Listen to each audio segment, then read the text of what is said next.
warahmatullahi wabarakatuh. Jumpa lagi dalam acara Ngopi, Ngobrol Pikiran bareng Ges Khalifah.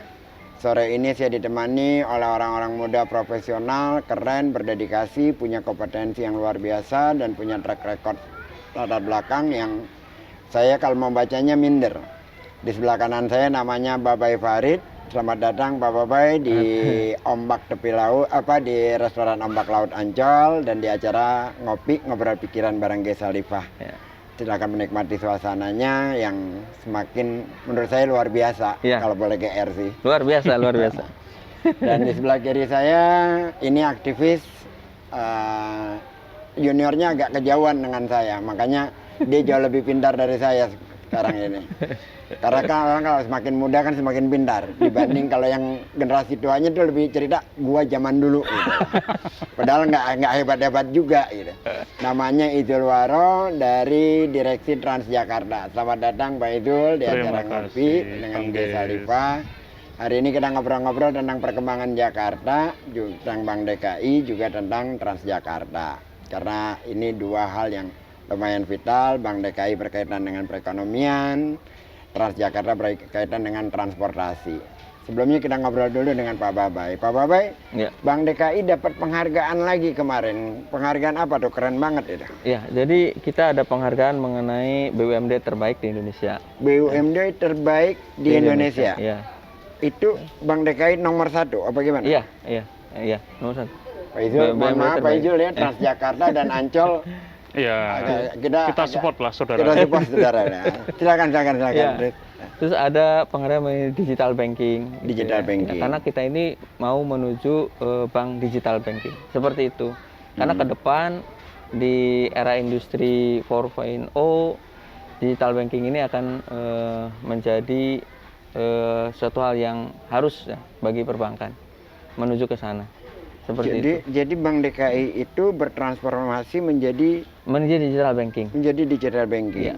Itu platformnya apa segala macam sudah. Jadi platformnya arsitekturnya sudah ada, sudah disiapin dan sudah diimplementasikan seperti itu ya. Misalkan kita itu mensupport cashless-nya di Pemprov seperti itu. Jadi A to Z-nya cashless di Pemprov itu kita support. Makanya Pemprov DKI itu sekarang bisa WTP, salah satunya saya boleh berbangga lah, itu salah satunya insya Allah peran dari Bank DKI juga.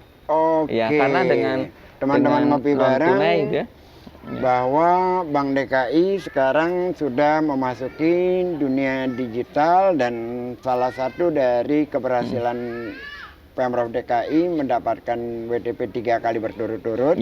Itu karena adalah digitalisasi yang dikelola juga ada peran dari Bank DKI di sana. Ya, tentang kenapa itu bisa menjadi WTP ya.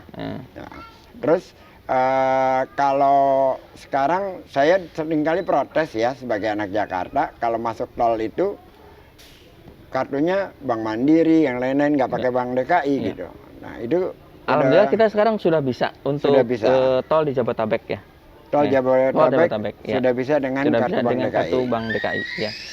Jadi Bank DKI sudah menjadi tuan rumah di insya Allah menuju ke sana. Menuju ke sana ya. Menuju ke sana. Sebelum ke Pak Babai, saya ke Pak Izul dulu nih. Ini juga sama nih, prestasi Transjakarta juga luar biasa dan mencengangkan. Kemarin Transjakarta itu dapat prestasi apa lagi tuh Pak Izul? Jadi gini, memang Transjakarta kita mendedikasikan apa yang kita raihkan untuk Pemprov DKI ya. Salah satunya tentu saja yang paling fenomenal adalah penghargaan internasional terkait dengan sustainable transport di Kota Jakarta. Karena memang improvement dari Transjakarta sejak 2-3 tahun terakhir ini luar biasa besar. Kita bukan hanya mengembangkan rute yang dari awalnya sekitar hanya 60% mengcover wilayah Jakarta, sekarang sudah mencapai 83%. Terus kemudian jumlah pelanggan dari tahun 2017 berkisar dari 360.000 menjadi lebih dari 1 juta di awal 2020 kemarin. Artinya menjadi lebih dari 1 juta di awal 2020 kemarin. Betul, 1 juta pelanggan per hari. 1 juta pelanggan per hari. Iya, jadi ini merupakan kolaborasi luar biasa, termasuk terima kasih juga kepada saudara kita Bank DKI dan juga dari Ancol karena semakin banyak destinasi wisata, tentu saja ini juga kesempatan kita untuk mempromosikan transportasi publik yang aman, yang nyaman gitu dan murah buat warga Jakarta dan sekitarnya. Nah, Lebih saya seperti ingin itu. menyambungkan ini. Ini kan temanya Transjakarta itu kan menjadi luar biasa karena ada integrasi transportasi. Betul. Nah, terus kan di sini ada Bank DKI sebagai pemberi peran dalam hal pembayaran. Pembayaran. Integrasi pembayarannya sudah terjadi belum? Sudah. Secara keseluruhan. Sudah, Pak. Sudah. Tentu saja bertahap ya. Bertahap, Kita juga ya. karena bukan hanya masalah teknologinya, tapi juga edukasi ke masyarakat. habit. Ini perlu proses. Makanya kita secara bertahap integrasi. Alhamdulillah dengan kartu Bank DKI ini sudah bisa digunakan di seluruh moda transportasi publik di Jakarta. Transjakarta, saudara kita MRT, juga LRT sudah bisa menggunakan kartu yang sama. Sudah bisa menggunakan kartu yang sama. Iya, Nah, tepat pembayarannya itu sekali pembayaran atau beberapa kali? Kan kalau yang sudah terintegrasi layaknya sekali pembayaran untuk Nah, banyak ya. hal ini. Transjakarta sendiri kan sebenarnya terdiri dari induknya, holdingnya, dan juga beberapa operator. Dulu, Bang Ges sebagai orang senior di Jakarta tentu saja masih ingat kalau naik Mayasari mesti bayar lagi, naik Damri mesti bayar lagi. Ya, dan kaki saya hanya sampai di tangga. Nah, itu dia. Dalam. Sekarang pelayanan itu sudah diakui, kita sudah jauh lebih baik, service excellent sudah jauh lebih baik daripada sebelumnya, dan pembayarannya sudah terintegrasi, satu kali bayar untuk seluruh moda transportasi yang berbasis bus. Artinya apa? Artinya Transjakarta sampai ke yang Kopaja beberapa bagian, terus kemudian juga beberapa bagian angkot Mikrotrans Jaklingko itu sudah cukup sekali bayar. Nah, ini kita sedang dalam proses untuk mengintegrasikan sekali bayar itu juga dengan MRT dan juga LRT dan juga KRL gitu, KCI. Nah, ini program besar yang tentu saja Transjakarta support penuh. Ada joint venture namanya PT Jaklingko Indonesia, murni karya Pemprov DKI melalui joint venture di antara beberapa BUMD transportasi tadi. Murni karya Pemprov DKI. Ya. Murni karya Pemprov DKI di masa Anies atau sebelum Anies atau di masa Jan Peterson Kun. Ya, ini dia. Karena kan harus mengucapkan terima kasih kepada yang sebelumnya selalu kayak gitu. Tapi kalau banjirnya yang salah Anies gitu. Jadi kepada siapa nih terima kasihnya, kepada Jan Peterson Kun atau kepada Anies? Yang jelas gagasan itu mulai muncul akhir 2017. Akhir 2017, Anies dilantik Oktober 2017. Tepat sekali. Dan program itu pertama kali di launching bulan Desember 2017. Waktu itu namanya OKO Trip. Waktu itu awalnya namanya OKO Trip. Ya, OKO Trip karena memang ini komitmen Pemprov DKI di bawah kepemimpinan Gubernur Anies Baswedan untuk mengintegrasikan seluruh sistem transportasi dengan satu kali pembayaran. One cartridge for all trip, itulah OKO Trip. Yang akhirnya berganti Substansinya. menjadi Jaklingko. Nah, kemudian- Sebelum ini Nah, diteruskan, ini diskusinya jadi sangat menarik. Ini ke Pak Babai dulu ini. Pak Babai, ini ada transportasi publik yang luar biasa. Ada Bank DKI sebagai supporting daripada itu segala macam. Ada perdebatan lama bahwa sangat tidak sehat transportasi publik didukung oleh rejim subsidi. Gitu. Nah, ini arahnya akan kemana nih? Karena kan kalau kita lihat New York, kita lihat London, subsidi. Ya. Tetapi kalau di kota-kota Asia sekarang, Bangkok, Tokyo sudah mulai meninggalkan subsidi, sudah dikelola pada swasta. Nanti kemana kita arahnya ini? Karena dalam tanda kutip, dalam penilaian saya, ini kan kalau subsidi kan akan semakin besar nih. Apa sanggup? Karena kan nggak ada gajinya naik, peralatannya pasti kosnya akan tetap jauh lebih tinggi gitu. Pak Kalau menurut Babai saya ini sebagai dari sisi bank gimana? Pilihan-pilihan saja. Karena kalau dari sisi bank itu tidak terlalu memikirkan antar subsidi atau tidak subsidi dari sisi bank ya gitu. Mungkin dari sisi Transjakarta iya gitu. Nah, tapi dari sisi bank tidak masalah itu. Apakah itu disubsidi atau tidak disubsidi seperti itu kalau dari sisi bank. Iya. Cuma kalau kita dari sisi pemikiran bahwa katakanlah ya sebagai anak bangsa gitu ya. Menurut saya disubsidi tidak masalah gitu. Tidak masalah. Tidak masalah. Toh contoh-contoh di kota-kota besar juga banyak yang disubsidi. Saya ingin kan, mempertajam lagi dalam konteks ini karena kan begini. Tagline-nya maju kotanya bahagia warganya. Iya. Ada demonstrasi buruh meminta upah naik. Terus kondisi Covid, maka bukan upahnya yang naik tapi biaya hidupnya yang diturunin. Ya, tepat sekali. Ya, jadi kan betul. Ini kan konteksnya juga kaitannya juga dengan bank sebagai perangkat untuk membangkitkan perekonomian. Iya, gitu betul. Kan? Nah. Jadi kan begini, untuk bahagia warganya itu ya, salah satunya adalah transportasi yang murah, berarti kan disubsidi sama pemerintah, gitu kan. Yang kedua adalah pariwisata, gitu. Pariwisata. Contohnya, pariwisata kita di Ragunan itu hanya bayar 4.000. Mana ada 4.000 itu, ya kan begitu. Tetapi pemerintah melakukan subsidi atas Ragunan itu, perawatan segala macam seperti itu. Nah, sehingga masyarakat kelas bawah gitu ya, itu bisa menikmati kota Jakarta ini, salah satunya adalah Ragunan itu dengan biaya sangat murah. Siapapun bisa 4.000 itu kan gitu. Nah, coba bayangin kalau misalkan pemerintah itu tidak melakukan subsidi. Nah, sehingga nanti akan ada terjadi gap kemiskinan yang semakin yang kita lihat gini indeks kita aja kan naik terus itu loh. Nah, menurut saya ketika gini indeks naik terus itu berarti boleh rezim subsidi itu boleh, enggak diharamkan gitu. Tidak diharamkan. Jadi kita harus lihat situasinya gitu. Kalau menurut saya situasi sekarang subsidi it's okay, nggak apa-apa. Dalam konteks Indonesia. Dalam konteks Indonesia. Nggak gitu. masalah. Nggak masalah. Subsidi pupuk boleh, subsidi tadi untuk pariwisata boleh, untuk transportasi. Karena boleh. memang masyarakat sedang membutuhkan, terus pertumbuhan ekonomi kita sedang menurun. Iya. Nah, saya ingin kembali lagi ke Pak Izul sebagai pengelola daripada Transjakarta.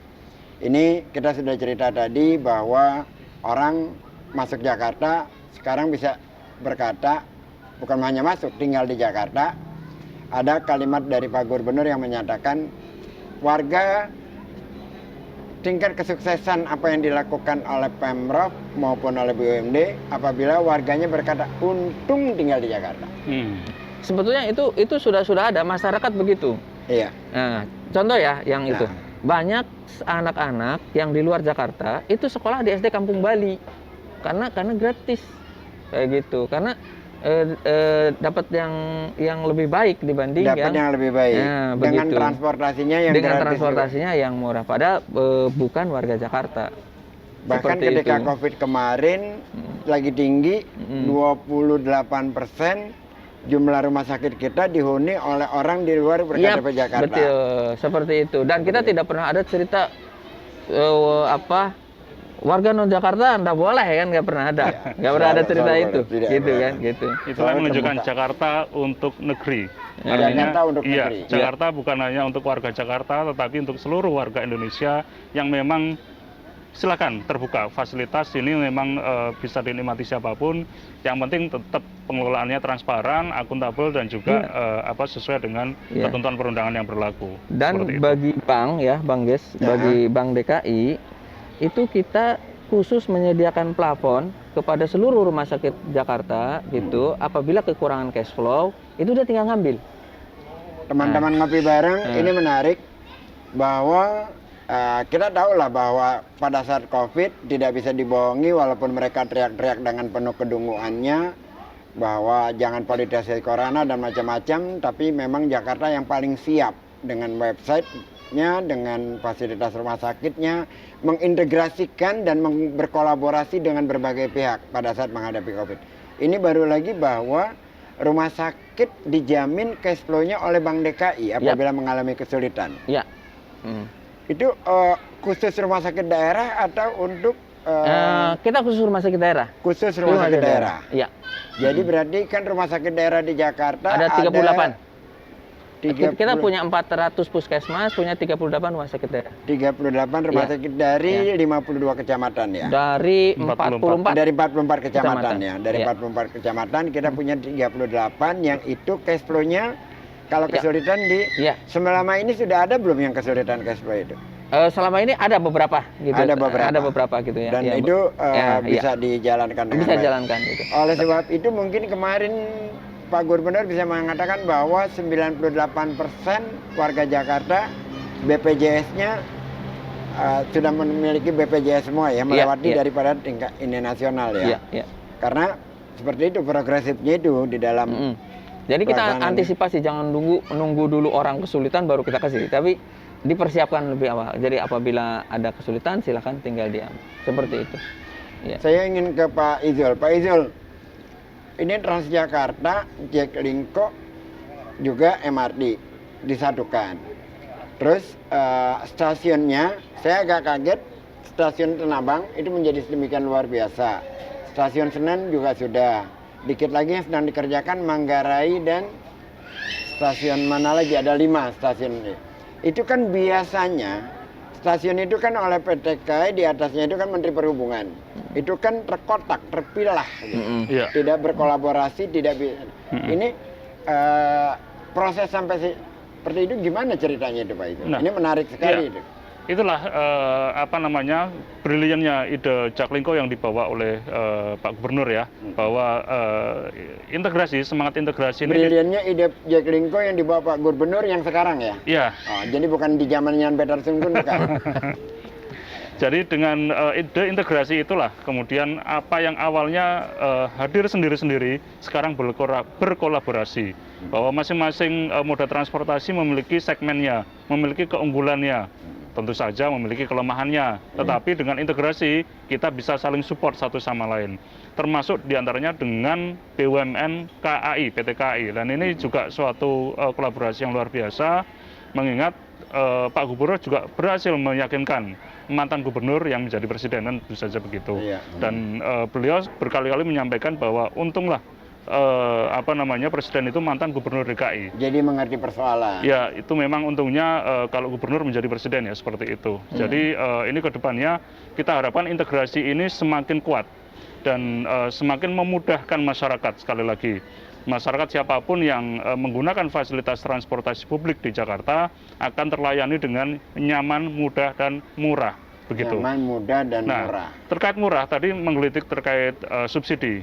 Izinkan saya menyampaikan bahwa subsidi sependapat dengan Pak Babai dari Bank DKI itu suatu hal yang lazim, lumrah. Tentu saja diharapkan subsidi ini tepat sasaran. Tepat sasaran itu seperti apa?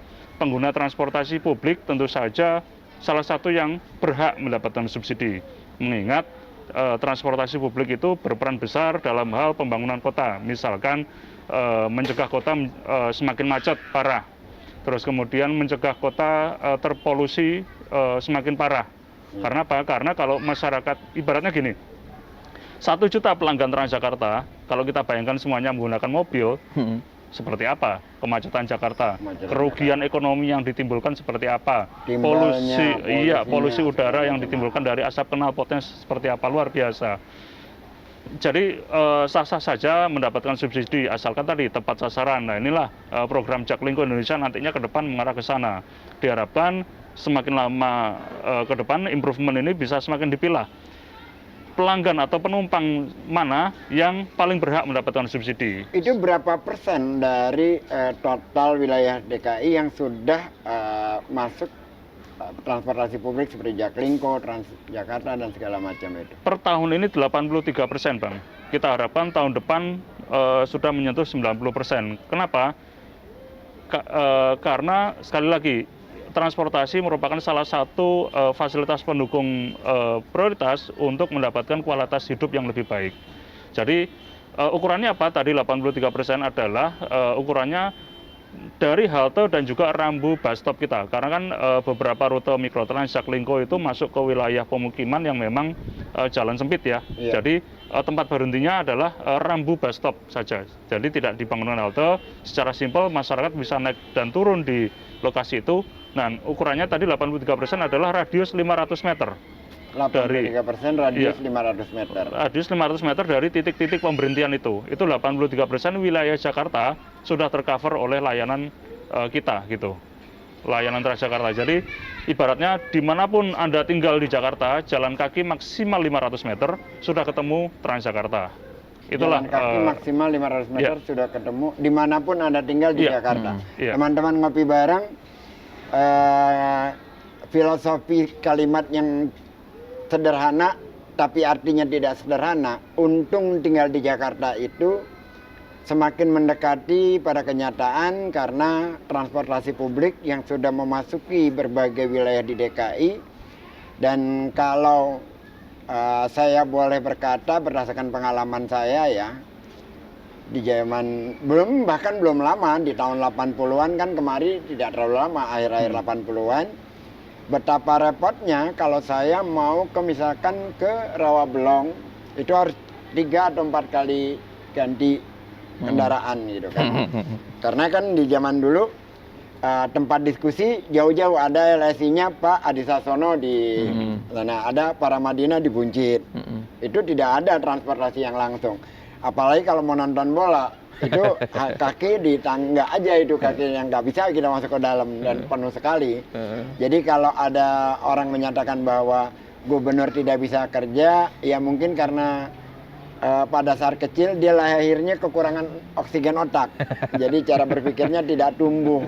Saya mengatakannya kaum otak dikit. Memang agak sulit itu menerangkan sesuatu yang logik kepada orang-orang yang seperti itu gitu kan ya. Tetapi ini adalah fakta-fakta yang real di lapangan, warga menikmati. Kemarin juga saya mewawancara 2 orang warga. Dia bercerita bagaimana kemudahan-kemudahan yang dia dapat di Jakarta dan perubahan-perubahan yang terjadi. Dan itu menjadi sangat menarik gitu loh. Ini ada lagi yang hal lainnya Pak Baba ya. Ini Pak Ijol, Transjakarta itu shelternya itu didesain sedemikian rupa, ikonik dan punya punya estetika seni. Betul. Nah, itu kalau dulu-dulu di gubernur zaman Jan Petersen Kun ya, bukan gubernur yang sebelum-sebelumnya, bukan gitu. Pasang shelter ya sembarangan aja, yang penting orang tidak kehujanan gitu kan. Nah sekarang ini ada estetikanya gitu. Ya, jadi memang shelter kita atau halte-halte kita itu rata-rata usianya sudah lebih dari 12 tahun. Rata-rata ya. Bahkan ada yang dibangun sejak awal 2000-an gitu. Jadi beruntung ini Pak Gubernur Anies memiliki sekali lagi memanjakan pengguna transportasi publik. Salah satunya adalah dengan mendesain ulang halte itu menjadi sebuah bangunan yang nyaman dan juga memiliki nilai estetika tinggi, ikonik. Bahkan dengan kerja sangat cepat. Masih ingat kemarin kasus kerusuhan gara-gara demonstrasi Undang-Undang Cipta Kerja tanggal 8 Oktober, terjadi kebakaran di beberapa halte kita di ruas Sudirman Tamrin. Alhamdulillah tanpa banyak mengeluh, kita langsung kerja keras. Dalam 3 hari yang halte itu rusak total, 3 hari halte sudah bisa digunakan lagi untuk pelayanan publik. 3 hari dalam itu sudah bisa digunakan lagi untuk pelayanan publik. Ya. Jadi kasusnya, ingat waktu itu harinya hari Kamis seperti ini, kasus demonstrasi dan pembakaran. Dan kemudian sampai malam terjadi kebakaran. Jumat pagi Pak Gubernur sudah mengerahkan seluruh sumber daya yang ada untuk membantu Transjakarta. Kita bahu-membahu, termasuk terima kasih juga kita ke Satpol PP, Dinas Perhubungan, Dinas Bina Marga dan seluruh aparatur Pemprov DKI, sehingga pada hari Seninnya, Senin pagi, pelayanan publik tidak terganggu. Luar biasa cepatnya ya. Ya. Teman-teman ngopi bareng, saya ingat sekali tentang pembakaran shelter-shelter Transjakarta. Karena besoknya kemudian ada spanduk yang tulisannya itu mengiris hati. Shelter ini dibiayai oleh uang rakyat. Itulah. Dan itu kan dibakar. Yang membakar wajahnya ada, ditangkapnya tidak. Kenapa tidak ditangkap kita nggak tahu, itu urusan mereka lah gitu kan ya. Tetapi bahwa Pemprov DKI melakukan segala sesuatu dengan serba cepat atas nama kepentingan publik memang luar biasa sekali. Betul. Itu Pak Babai melihat perkembangan yang seperti itu ya, sedemikian rupa, sedemikian cepat. Sebenarnya ada nggak sih perasaan di Bank DKI ini perubahannya gini, maksud saya gini. Perubahan yang secepat ini kan bersaing nih dengan dunia lain gitu. Nah itu dari gubernur itu ada nggak sih seperti peringatan, lo nggak bisa kerja, lo keluar dari barisan atau apa gitu? Gini, Jadi dari Pak Gubernur tuh yang dirasakan sama kami lah ya, Ya. tidak ada yang kayak gitu ke kami. Tetapi kami menyadari bahwa kita itu harus bekerja keras untuk kepentingan rakyat seperti itu. Contoh misalkan Bank DKI itu mensupport bagaimana terselenggaranya bantuan sosial tunai kepada masyarakat, gitu kan? Gitu. Nah, kita itu membagikan kepada 1 juta masyarakat yang sudah ditentukan oleh pemerintah. Nah, supaya bagaimana bantuan ini supaya nyampe dengan lancar, dengan baik. Nah, itu dilakukan Bantuan sosial tunai. ya, kepada 1 juta 1 juta masyarakat. masyarakat. 1 juta keluarga apa 1 juta 1 individu? juta pemegang rekening. 1 gitu. juta pemegang Nah, rekening. Jadi kita itu, pemerintah Pemprov DKI itu sudah memberikan 800.000 lebih KJP ya. Nah, Kartu Jakarta Pintar Plus gitu. Terus kita juga kemarin waktu pandemi itu memberikan kepada 1 juta bantuan sosial tunai, 1 juta pemilik rekening gitu ya. Yang itu sudah ditentuin. Jadi katakanlah 1 juta masyarakat yang membutuhkan bantuan sosial ketika COVID gitu. Seperti itu. Nah, Dan itu berjalan selama selama COVID itu berjalan dan ya. simultan terus menerus. Simultan seperti itu. Nah, jadi itu juga untuk membantu bagaimana masyarakat bisa mendapatkan bantuan dari pemerintah, dan dengan cara seperti itu tidak ada kebocoran bantuan sosial seperti itu. Tidak ada kebocoran, Tidak ada bantuannya kebocoran. simultan dan terus dan diterima langsung oleh masyarakat seperti itu. Tidak ada Saya- mengeluh masyarakat yang oh ini ada sunat-sunat, nggak ada gitu kan gitu, seperti itu. Teman-teman ngopi bareng, terjawablah kenapa Pilkada 2022 ditiadakan, terjawablah kenapa sudah diturunkan orang lain untuk masuk Jakarta, ngurus gelandangan segala macam, tetapi angkanya tetap kecil dan itu harus ditunda menjadi 2024 karena memang kalau kata orang sana bilang saya nggak ada lawan gitu. dengan apa yang dilakukan Transjakarta, Bank DKI menggarap bagaimana menjadi kota ini maju, menjadi warganya bahagia, dan itu tingkat kepuasan publik saya dengar dari beberapa teman ada survei di luar kita yang tidak diitukan mencapai 85%. Ya tentu saja kalau untuk bertarung di orang yang tingkat kepuasannya mencapai 85% yang mengerikan lah itu. Jadi pilkadanya tunda aja lah kira-kira kayak gitu. Teman-teman ngopi bareng, acaranya sudah sampai pada detik akhir. Kita akan jumpa lagi di minggu yang akan datang dengan tema yang berbeda, dengan orang yang berbeda.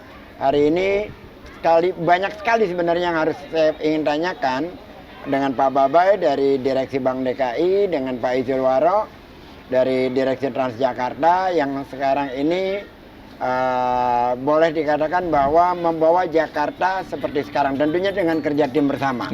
Tapi sore yang bahagia ini saya senang sekali kedatangan 2 teman muda yang luar biasa keren.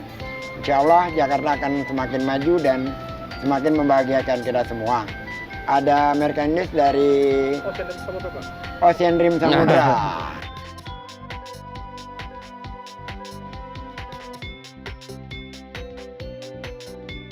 Oke, terima kasih banyak. Jumpa lagi sampai minggu yang akan datang. Salam.